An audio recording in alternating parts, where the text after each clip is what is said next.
Okey, baik. So, selepas anda mendaftar, ini adalah paparan yang anda akan nampak lah. Okay, so saya terangkan sedikit tentang apa yang ada dekat dalam sistem Seposen.ai.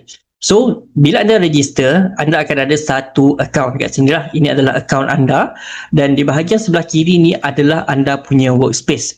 Jadi dalam satu akaun, kita boleh create banyak workspace. So, kita boleh create dia banyak-banyak workspace. Dan setiap kali anda create satu workspace, anda akan dapat 14 days free trial. Kalau anda klik kat dashboard ni, anda akan nampak lah 14 days free trial with all the pro features. So, anda boleh terus gunakan chatbot anda, tapi dia ada limit lah, limit kepada members, maksudnya admin kita boleh ada maksimum 2 orang sahaja, bot user 200 sahaja dan satu bot sahaja yang boleh kita buat. Workspace ni bukan chatbot, tapi workspace is a workspace dan dalam workspace dia ada chatbot dia lah yang boleh kita buat.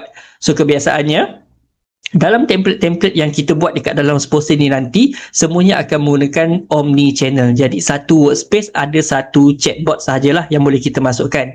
So sebelum kita set up dulu kita punya benda-benda yang lain, apa yang anda perlu tahu adalah setiap template kita, dalam dia ada template dekat bahagian template store ni, anda akan nampak lah nanti kita akan masukkan lagi beberapa template-template spesifik khas untuk setiap niche yang ada dekat dalam market Malaysia ni. Kita akan buat banyak-banyak lah.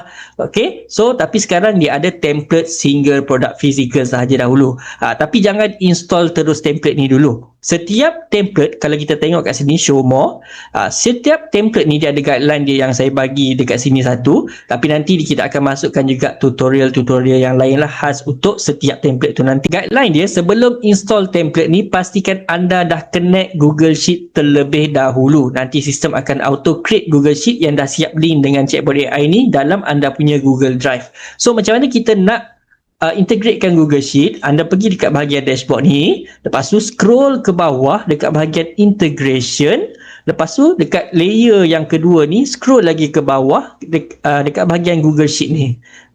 So dia akan ada kat sini. So just sign in sahaja with Google. Contoh macam saya lah, saya sign in kan sahaja dekat sini and then klik continue. So yang ini select all ni kita selectkan sahaja, kemudian klik pada button continue. So mungkin adalah perbezaan sedikit ke, lebih kurang sama je. Janji and result dia jadi macam ini, dah settle. So selepas itu anda boleh download template. So kita jumpa dalam video yang seterusnya. Assalamualaikum dan salam sejahtera.